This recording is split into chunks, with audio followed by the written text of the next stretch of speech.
Okay, students, let's start today's lecture. Good morning students, स्वागत है आप सभी का आज के लेक्चर में। और आज हम पढ़ने जा रहे हैं कुछ न्यूमेरिकल प्रॉब्लम सेशन। जैसा कि मैंने कहा था कि ये अपना आज का फाइनल लेक्चर है on the topic of the unit and measurement. इससे आगे हम हाल फिलहाल नहीं करने वाले हैं, ठीक है। इसके बाद we will take a new chapter and for us in this chapter we have studied enough to handle the next chapter, ठीक है। तो हाल फिलहाल में इतना ही पढ़ना है, ठीक है। और जितने कंसेप्ट मैंने आपको बताए हैं वो काफी यूजफुल रहेंगे आगे आने वाले चैप्टर्स में। और अब तक जितने हमने पढ़े हैं कंसेप्ट, उन सबका आज एक तरह से कंक्लूजन पार्ट है, उन सबको कैसे यूज करना है। खास करके लेक्चर नंबर 13 वो काफी इंपॉर्टेंट है। हर एक लेक्चर में, हर एक चैप्टर में आपको उसका यूज मिलेगा in order to solve the numerical problem. तो लेक्चर नंबर 13 आपको हर एक चैप्टर में यूज होगा ही होगा, खास करके इससे जरूर ध्यान में रखिए, ठीक है। तो यहाँ पर मैंने 3 क्वेश्चंस लिखे हैं, 1 2 3 and all the 3 questions are based on the topic of what error, percentage error, okay, which we have discussed in the lecture number 12 or it may be 13, okay, जो भी, या फिर होगा ये 13 होना चाहिए। चलिए अब क्या करते हैं, ये इतने से स्पेस में मैं क्वेश्चन सॉल्व करूंगा। पहला क्वेश्चन नंबर 1, देन 2, देन 3, ठीक है। क्वेश्चन नंबर 1 जो है स्टूडेंट, वो स्टेट बोर्ड लेवल के एग्जाम में काफी बार पूछा जा चुका है। स्टेट बोर्ड लेवल मतलब सीईटी, ठीक है। एंड यू विल फाइंड कि सिंपल अप्रोच से ही आप इस लेवल के क्वेश्चन को आराम से हैंडल कर सकते हैं। चलिए आइए देखते हैं। तो पहला सवाल हम पढ़ने जा रहे हैं। तैयार हैं आप लोग? जी हाँ, चलिए। The percentage error in the measurement of the mass and speed are 2% एंड 3% respectively. Percentage error is directly given to you. पहला जो है वो मास में, यानी कि delta M upon M into 100% is equal to 2%, ये गिवन है। दूसरा velocity, percentage error in velocity is given in multiplied by 100% is equal to 3%, correct? How much will be the maximum error in the estimation of the kinetic energy? Kinetic energy के बारे में इसने percentage error पूछा है। Let's say kinetic energy is के। Kinetic energy का formula क्या होता है उससे ज्यादा तो हमको जानते भी नहीं और जानना भी नहीं है हाल फिलहाल, ठीक है। m is the mass, v is the speed, और हाफ तो फॉर्मूले में आता ही है। इसने कहा है you have to find the maximum error in the estimation of the kinetic energy. Maximum कौन सा? परसेंटेज एरर ही फाइंड करेंगे क्योंकि परसेंटेज एरर ही दे रखा है। तो देखो, अप्लाई द फॉर्मूला। k को लिखेंगे fractional change delta k upon k equal to 1/2 constant है, इसका कोई रोल नहीं रहा, खत्म हो गया। मास m को लिखेंगे डेल्टा m अपॉन m, ठीक है, plus everything will be plus. Power जो है वो कहाँ आएगा? फ्रंट में इसका पावर तो 1 ही था, तो 1 ही, कोई दिक्कत नहीं। 2 delta v upon v, correct. चलिए, लेकिन हमें दिया क्या है? परसेंटेज एरर दिया है, तो हम क्या करेंगे? Multiplied by 100। So delta k upon k into 100% is equal to delta m upon m into 100% plus twice of delta v by v into 100%। दिखता है ना? नीचे देखते हैं कैमरा में, दिख जाएगा। चलिए कोई दिक्कत नहीं, अब ये मिटा दे रहा हूं,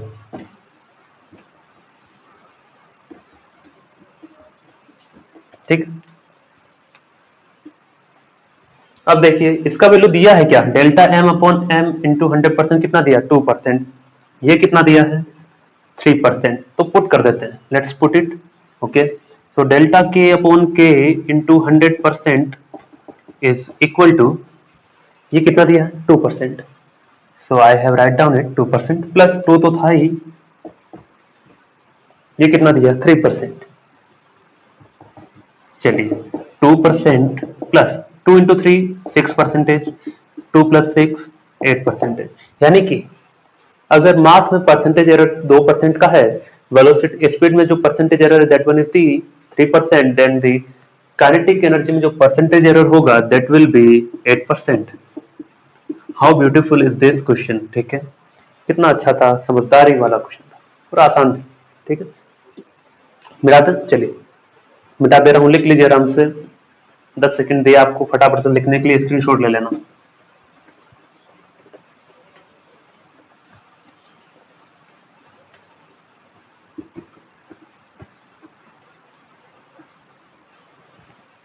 चलिए, now question number 2। A physical quantity is related to 4 observations. कोई फिजिकल क्वांटिटी है जो अदर 4 ऑब्जर्वेशन से कनेक्टेड है इस रिलेशन के द्वारा। ऐसा रिलेशन दिया है क्वेश्चन में, तो हमें कोई दिक्कत नहीं, दिया है तो हम यूज करेंगे, है ना। C square root of D, correct. वो फिजिकल क्वांटिटी कौन सी है? ए। और ये 4 ऑब्जर्वेशन है जो इस तरह से रिलेटेड है, गिवन। ओके, अगला कहा है the percentage error in the measurement of A B C and D are इतना इतना इतना respectively. What is the percentage error in the measurement of quantity A? ठीक है, गिवन क्या क्या है देखिए, गिवन ये delta A upon A into 100% is equal to क्या है देखते हैं, delta B upon B into 100% is equal to क्या है देखते हैं। चलिए, delta C upon C into 100% is equal to what, let us see, let us see, let us see तो सर सब्जेक्ट है, सब्जेक्ट है तो है कंप्यूटर प्रोग्रामिंग का ना। चलिए, ए में परसेंटेज एरर कितना, पहला है ए के लिए 1%, दूसरा है बी के लिए, तीसरा है सी के लिए, ठीक है, और फाइनली इट्स अगेन 2%। तो ये डाटा गिवन है स्टूडेंट्स, ओके, डोंट वरी। अब क्या करेंगे, ये डी का जो स्क्वायर रूट है इसे मैं हटा दूं और ऐसा लिख दूं तो कोई दिक्कत, क्योंकि square root means what, power 1/2। मैंने क्या लिखा है, ये 1/2 लिखा है ना, क्या लिखा है ये 1/2। ठीक है, चलिए, रूल बहुत ही सिंपल है कि जो पावर है वो फ्रंट में आएगी, यानी कि सामने आएगी, और फ्रैक्शनल फॉर्म में लिखना है, और कोई भी बीच में माइनस नहीं रहेगा, everything will be plus and power will come in front. A को लिखूंगा delta A upon A, correct. इसका पावर 1 ही था तो इधर 1 ही आएगा, इसका पावर 2 है तो पावर आ गया 2 सामने, पहले ए को लिखेंगे delta A upon A, plus इसकी पावर 3 है तो डेल्टा बी अपॉन बी, इसकी पावर 1 है तो 1 तो 1 ही रहना है, डेल्टा सी अपॉन सी। ठीक, इसकी पावर 1/2 है तो 1/2 delta D by D, correct. Small D है तो स्मॉल डी लिख दो। चलिए, अब तो सोल्व हो जाएगा। तो क्या करते हैं, सोल्व हो जाएगा तो इसे मैं खत्म कर देता हूं इधर मिटा करके, क्योंकि डाटा तो हमने लिख ही लिया है। चलिए, परसेंटेज एरर निकालना है, so what I will do, I will simply multiply by 100 both side. ये लीजिए 100%, now it's become percentage error, okay, so twice of delta a upon a into 100% plus thrice of delta b upon b into 100% plus delta c upon c into 100% plus 1/2 delta D upon D into 100%। ठीक है, तो सवाल आ गया है अपने अंतिम पड़ाव पर, तो इसे अंतिम पड़ाव पर पहुंचाया जाए। आप चाहे तो कमेंट सेक्शन में कमेंट कीजिए मुझसे पहले कि हाँ सर ये आएगा, है ना। हाँ, अगर आप बिना देखे कमेंट करेंगे I will definitely appreciate your work. ठीक है, so it's 2 delta A upon A, कितना है, ए में परसेंटेज एरर कितना है 1%, सो इट 1%, बी में 3%, सी में 2% और डी में 1/2%। ठीक, चलिए कितना हो जाएगा भाई, इससे ऊपर वाले को मिटा दें, ले लो स्क्रीनशॉट लो, पहले मिटा देता हूं।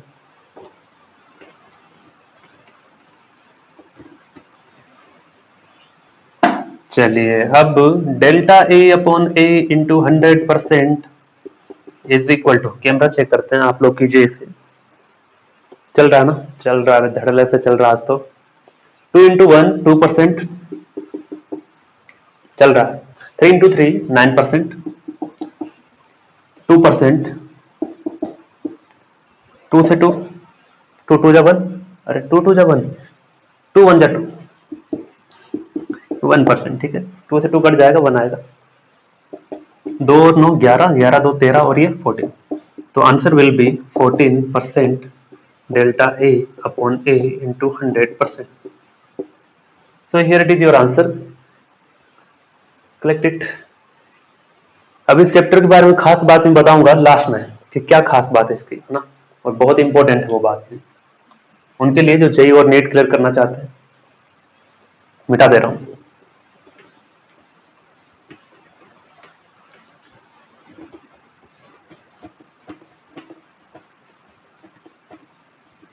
लास्ट क्वेश्चन परसेंटेज एरर का लेक्चर करने, ठीक है। चलिए एक्स क्या है इसमें, एक्स स्टूडेंट क्या है भैया,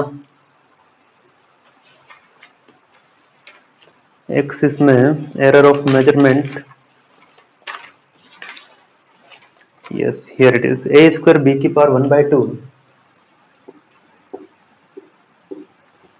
ये गिवन था, मैंने लिखा नहीं था पूरा क्वेश्चन, स्पेस कम था वैसे ही मिटाना पड़ता। बी स्क्वायर ए की पावर 1/2, अच्छा मिस्टेक लिख दिया, ए स्क्वायर है। एग्जैक्टली इसलिए लिखवा रहा हूं क्योंकि ये क्वेश्चन रिपीट हुआ है और काफी अच्छा क्वेश्चन है। सी की power 1/3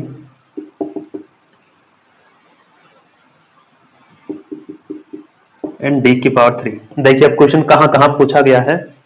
it has been asked in NEET 2019। अभी जो 2019 पिछले ही ईयर का जो नीट एग्जाम हुआ है उसमें ये सवाल पूछा गया। इसलिए मैं अभी कह रहा था कि इस चैप्टर की खास बात क्या मैं आपको थोड़ी देर में समझाऊंगा जब लेक्चर कंप्लीट होने को आएगा, ठीक है। और ऑप्शन भी दिए, चलो ऑप्शन की वैसे जरूरत नहीं है, we will take out it, है ना। तो करते हैं, सवाल क्या है। In an experiment the percentage of error occurred in the measurement of the physical quantities A, B, C and D। A, B, C, D चारों फिजिकल क्वांटिटीज है, उनमें जो परसेंटेज एरर है that has been written over here 1%, 2%, 3% and 4% ऐसा given है। So we will write separately, that doesn't matter to us। Delta A upon A into 100% is equal to 1%,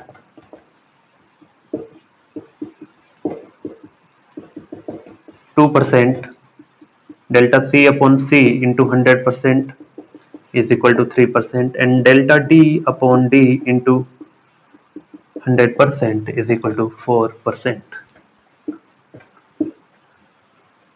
ठीक, चलिए क्या करेंगे, परसेंटेज एरर के लिए वही एक तरीका है, power will come in front, everything will be plus, ठीक है। So delta X upon X is equal to twice of delta A upon A, correct, delta X upon X, ठीक है, प्लस क्या आ जाएगा 1/2 delta B upon B, plus power 1/3 है सामने आएगी, प्लस ही लेना, चाहे पावर प्लस हो या माइनस हो, मैंने आपको बताया है प्लस ही लेना है, डोंट कंफ्यूज योर सेल्फ, ठीक है, करेक्ट। ये तो था फ्रैक्शनल एरर, लेकिन हमें बात करनी है परसेंटेज एरर की, इसलिए मैंने स्पेस रखा था ताकि I will multiply it by 100, ठीक है।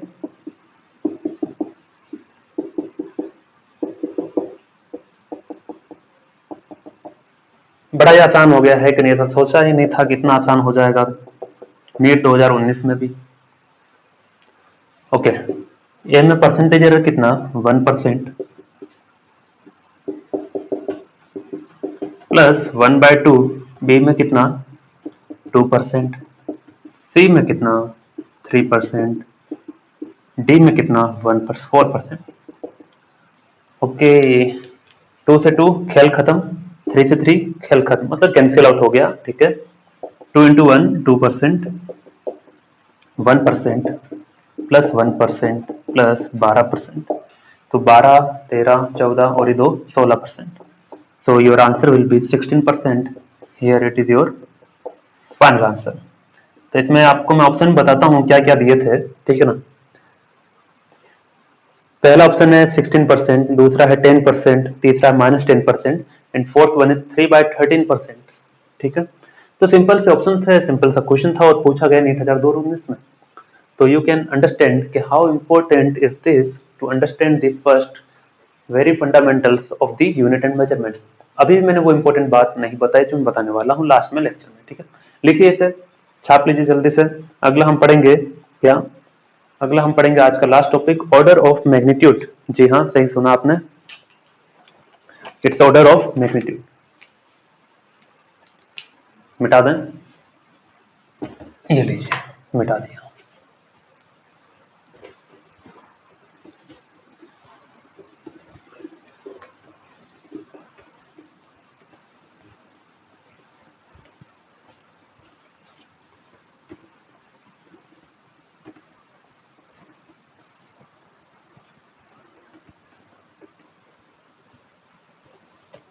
चलिए करें शुरू। अगला टॉपिक अपना order of magnitude.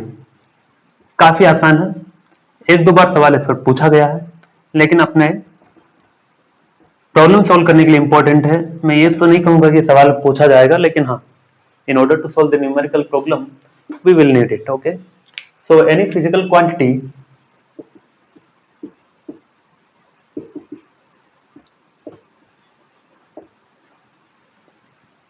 okay, measurement of any physical quantity लिखिए। हाँ, हो जाता है, मिस्टेक हो जाता है, इसमें क्या, इंसान है, इंसान नहीं है, इंसान ही है ना। measurement of any physical quantity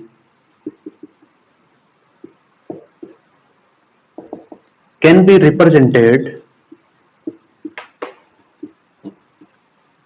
in the form of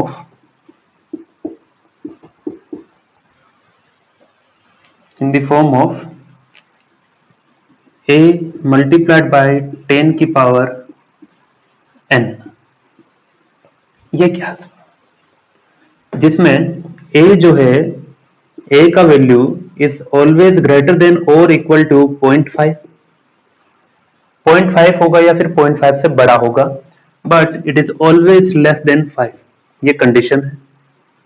ठीक है, और n क्या है, n जो है 10 की पावर होगी हमेशा, इट्स ए 10 की पावर क्या है, n। अभी समझाएंगे, अभी कल समझो कि हाँ इंट्रोड्यूस क्या क्या हो रहे हैं चीजें। n है इंटीजर, एंड उसी n को हम क्या कहते हैं, ऑर्डर ऑफ मैग्नीट्यूड कहते हैं। अब क्या है इसकी कहानी, देखिए समझते हैं। बहुत ही आसान, let's say if I say length of a pen, length of a pen कितना है, लेट्स से 100 मीटर।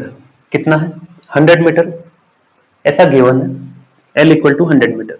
मैंने उसे क्या लिखा, 1 इंटू 10 की पावर 2 लिख सकता हूं क्या, लिख सकता हूं। चलिए 1 इंटू 10 की पावर 2 लिखा, तो अब इसे कंपेयर करते हैं इससे। ठीक है, a इंटू 10 की पावर n, यहां पर 10 है, यहां पर भी 10 है, यहां n है, यहां n की जगह 2 है, यहां a है और a की जगह यहां क्या है 1। लेकिन a की तो कंडीशन है क्या, a must be in between 0.5 to 5, क्या इसी बीच में ये है क्या, हाँ 1 लाइज इन दिस रेंज, यानी कि हाँ ये सही लिखा हुआ है। दैट्स व्हाई n जो है, यानी n इक्वल टू यहाँ पर कितना है 2, that is the order of magnitude. n equal to 2 is the order of magnitude. अब बात आती है सर इसे इंट्रोड्यूस क्यों किया गया है। As a scientific notation we sometime we use, और sometime we use to prefer order of magnitude. ठीक है, so order of magnitude is used as a scientific notation. ठीक है, साइंटिफिक नोटेशंस। ठीक है, लिखिए और एग्जांपल देते हैं, अभी कहानी खत्म नहीं हुई। दिल्ली दूर है, भी कितनी दूर है सर, दिल्ली यहां से लगभग है आपके 2000 से 2500 किलोमीटर। ठीक है, तो उसी का एग्जांपल हम लेते हैं। Question number 2, example number 2, Mumbai to Delhi,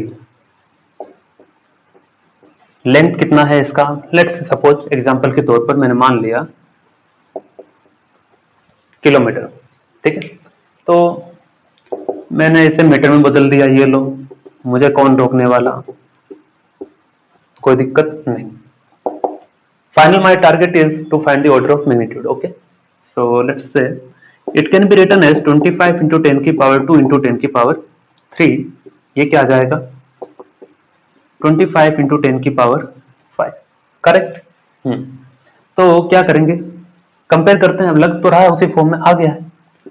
so a into 10 की पावर n, 10 की पावर 10, 10 यहाँ पर भी, 10 यहाँ पर भी, उसकी पावर n है, यहाँ पावर 5 है, लेकिन अभी कंफर्म नहीं है क्योंकि ये कंडीशन पहले चेक करना है। a की जगह क्या है? 25। क्या 25 जो है वो 0.5 से 5 के बीच में आता है? नहीं, ये तो 5 से बहुत बड़ा है ना। अगर बहुत बड़ा है तो आप ये गलत कर रहे हैं, मतलब यहाँ जो डिजिट आएगा, यहाँ जो नंबर आएगा, यहाँ जो फिगर आएगा वो इसी रेंज में होना चाहिए, 5 भी नहीं होना चाहिए, 5 से छोटा ही होना चाहिए और 0.5 से बड़ा होना चाहिए, ठीक। तो ये तो कहानी गलत हो गई, तो हम क्या करेंगे? बहुत आसान,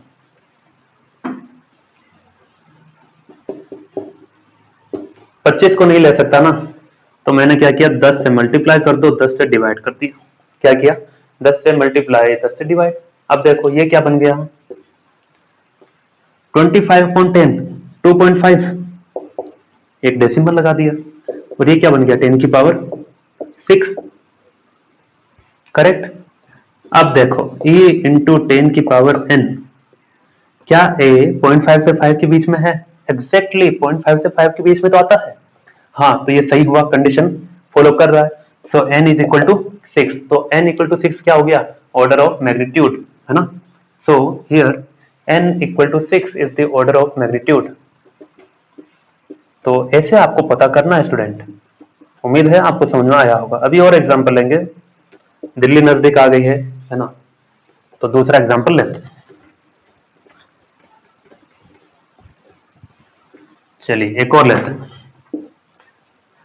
रेडियस ऑफ अर्थ को साइंटिफिक नोटेशन में लिखिए, that means you have to find the order of magnitude, ठीक है। मैं याद दिला देता हूँ, 10th क्लास में आपने याद भी रखा हो तो, 6400 किलोमीटर यही होता है।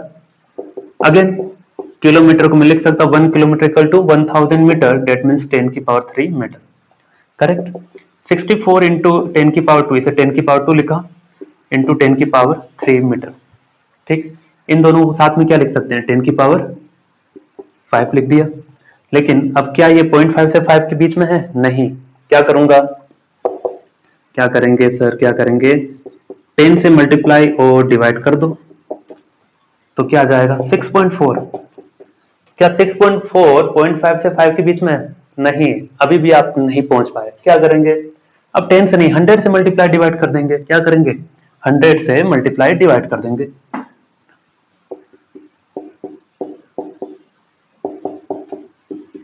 तो ये 100, ठीक।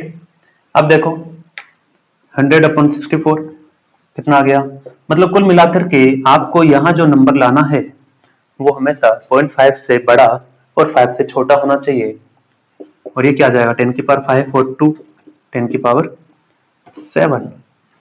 सो order of magnitude for radius of earth is 7। ऐसा याद नहीं रखना, बस आपको कंसेप्ट में ध्यान रखना कि हाँ वो चीज आती है तो दुनिया का कोई भी सवाल खत्म।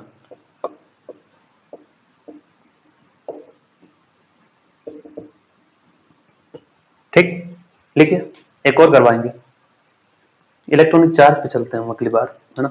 इलेक्ट्रॉनिक चार्ज पर, स्पीड ऑफ लाइट पर 2 एग्जांपल और लेते हैं, उसके बाद बस इतना काफी होगा, है ना।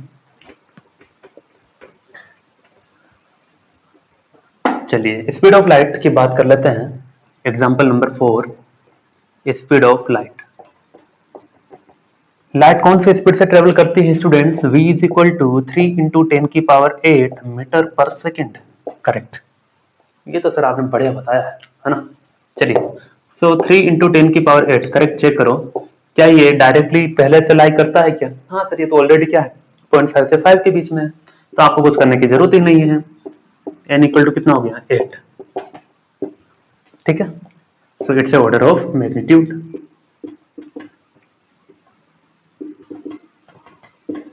Write down. अगला सवाल लेते हैं। अगला लास्ट है इसका example, order of magnitude.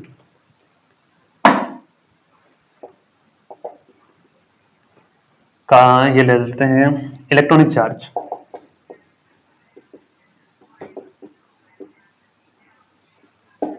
Okay, charge का सिंबल Q और इसका वैल्यू होता है 1.6 इंटू 10 की पावर माइनस 19 कूलम। कूलम उसका यूनिट है। प्लस आएगा तो पॉजिटिव चार्ज है, माइनस है तो नेगेटिव चार्ज। तो मैंने प्लस ही रहने दिया, उसमें हमें कोई टेंशन नहीं कि प्लस या minus. We are bothering about the order of magnitude. ठीक, सो ये तो पहले से 0.5 से 5 के बीच में है क्या? हाँ, तो डायरेक्ट आ जाओ इस पर, कोई चेंज करना ही नहीं। n इक्वल टू कितना हो गया माइनस 19, सही है। So n equal to minus 19 is the order of magnitude. तो ये दिमाग में आपको चमका होगा कि ऑर्डर ऑफ मैग्नीट्यूड हमेशा पॉजिटिव नहीं होता, नेगेटिव भी हो सकता है। तो ये तो मैंने स्टार्टिंग में बता दिया था, n इंटीजर है। इंटीजर क्या होता है? पॉजिटिव और नेगेटिव दोनों, है ना। चलिए,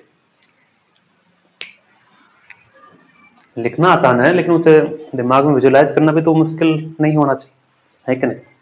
वो भी तो होना चाहिए। चलिए, ये हो गया अपना ऑर्डर ऑफ मैग्नीट्यूड का कंसेप्ट आज कंप्लीट। अब एक स्टूडेंट ने पूछा है कि सर MKS से FPS सिस्टम में अगर कन्वर्जन करना चाहें तो कैसे करेंगे?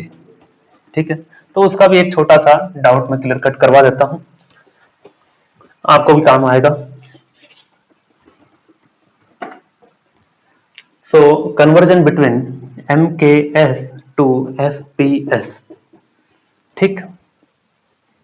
चलिए, इधर मैंने लिया है फोर्स, तो इधर भी फोर्स ही लिया है, ठीक है।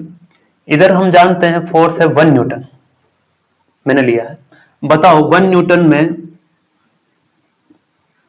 यहां क्या क्या आएगा, ठीक है। या फिर और आसानी से समझो, फोर्स इक्वल टू होता है स्टूडेंट्स M इंटू ए, करेक्ट, सही है। तो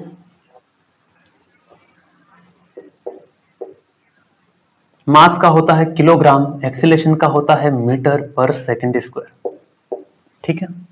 सो 1 किलोग्राम मीटर पर सेकंड स्क्वायर को अगर FPS सिस्टम में लिखा जाए तो किलोग्राम को वहां क्या लिखते हैं, मतलब मास को FPS सिस्टम में, ठीक है, याद दिला देते हैं थोड़ा सा। FPS का मतलब में F होता है फुट, यूज्ड फॉर लेंथ, यानी कि लेंथ को मेजर करने के लिए इसे काम में लेते हैं। पाउंड, इसे क्या कहते हैं students? Pound. It is used for mass representation और it is used to measure the mass. और S stand for the second, यानी कि टाइम, ठीक है, करेक्ट। ओके, तो अब मुझे नहीं पता इसका मैग्नीट्यूड कितना आएगा, लेकिन किलोग्राम की जगह पाउंड आएगा, मीटर की जगह फुट आएगा, और सेकंड स्क्वायर की जगह सेकंड स्क्वायर ही रहने वाला है। ये x क्यों लिखा है? जैसे कि हम जानते हैं 1 मीटर इक्वल टू कितना होता है 100 सेंटीमीटर, यानी कि जब भी एक यूनिट से दूसरी यूनिट में जाते हैं तो मैग्नीट्यूड चेंज हो जाता है। तो यहां पर मैंने 1 लिया, लेकिन यहां कितना आएगा वी डोंट नो। ओके, चलिए,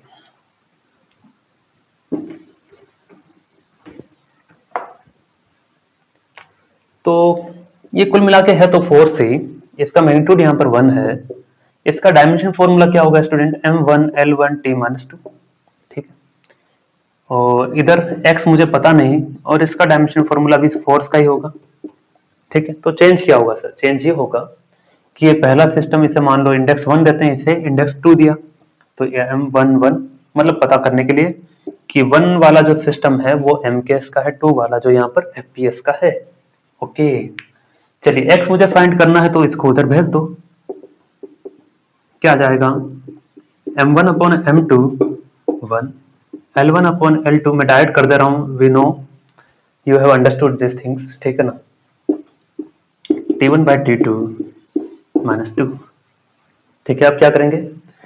1 वाला मतलब क्या? MKS, तो M1 को क्या लिखूंगा, 1 kg लिखूंगा क्या? जी हाँ, ये 1 kg। M2 1 पाउंड, इसकी पावर 1 है, लिखने की जरूरत नहीं। 1 मीटर और ये 1 फुट हो गया, और ये 1 सेकेंड, 1 सेकेंड पावर -2। इसका खेल खत्म, यूनिट सेम है। लेकिन ये यूनिट सेम नहीं है, ये नहीं है ना, नहीं है तो क्या करेंगे, किलोग्राम और पाउंड के बीच में रिलेशन चाहिए, मीटर और फुट के बीच में रिलेशन चाहिए। इतना लिखिए, फिर आगे बताते हैं। हो गया, चलिए।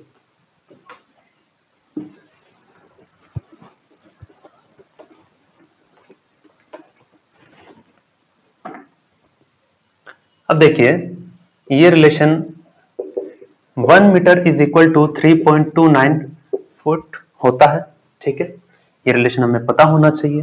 और 1 kilogram is equal to 2.2 pound. Pound मेरे ख्याल से आपने सुना होगा, रेसलर जो होते हैं, रेसलर जो WWE, ये तो आपने देखा ही होगा, है ना, अंडरटेकर, जॉन सीना देखे ही होंगे। तो उनके जो मास वगैरह होते हैं, that one is represented in the terms of the pound, 290 pound, 310 pounds, yes, Big Show 500 pounds। तो मुझे भी याद है उनका, है ना।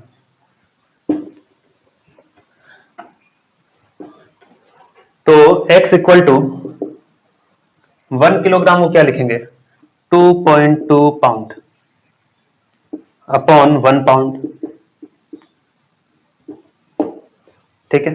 1 मीटर को क्या लिखूंगा, 3.29 फीट, 3.29 फुट। आप चाहो तो उल्टा भी कन्वर्जन कर सकते हो, है ना,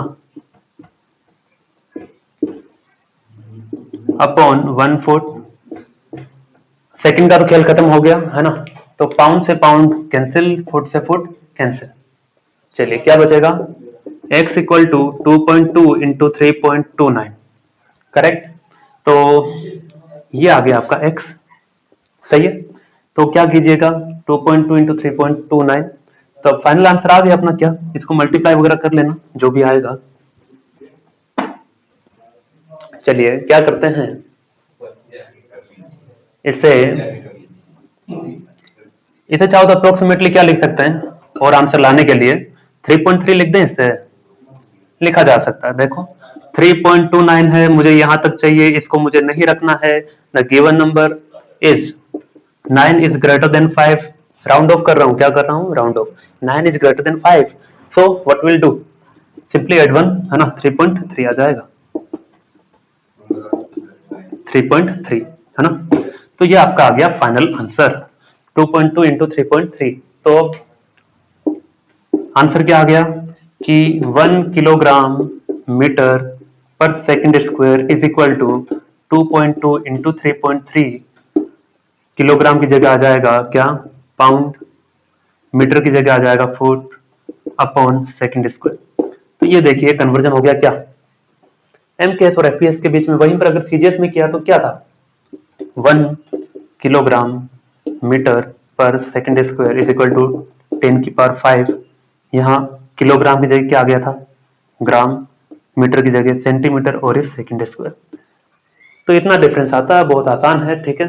चलिए ये लिख लीजिए, फिर हम आगे बढ़ते हैं एक फाइनल राउंड अप लेने के लिए, किस चैप्टर में क्या क्या हुआ था, क्या कहानी बढ़ रही थी, क्या क्या नहीं हो रहा था, ठीक है, क्या क्या करना हमें आगे। और चलिए, तो अब जो जो हमने नहीं पढ़ा है वो आपको मैं एक बार बताता हूं कि हमने क्या नहीं पढ़ लिया है। हमने एक नहीं पढ़ा है, इंस्ट्रूमेंटल्स मेजरमेंट, ठीक है। इंस्ट्रूमेंट से जो मेजरमेंट करते हैं, जैसे कोई भी एक वायर है, उस वायर का रेडियस क्या है, डायमीटर क्या है, कितना थिकनेस है, कितना क्या उसका लेंथ है, सारी चीजें कैसे मेजरमेंट करते हैं using the different different measuring instruments. पहला है वर्नियर कैलिपर, दूसरा है स्क्रू गोज, तीसरा है आपका स्फेरोमीटर, ठीक है। उसके बाद हमें पढ़ने हैं type of errors, type of errors पढ़ने हैं। कौन कौन से, रैंडम एरर है, सिस्टमेटिक एरर है, और भी बहुत सारे एरर हैं, लगभग 3 या 4 टाइप के एरर होंगे, ठीक है। तो मेनली हमने ये पोर्शन लीव किया है, क्यों किया है उसका रीजन। इसका रीजन ये है कि सबसे पहले हम इनका एक्सपेरिमेंट करेंगे, ठीक है।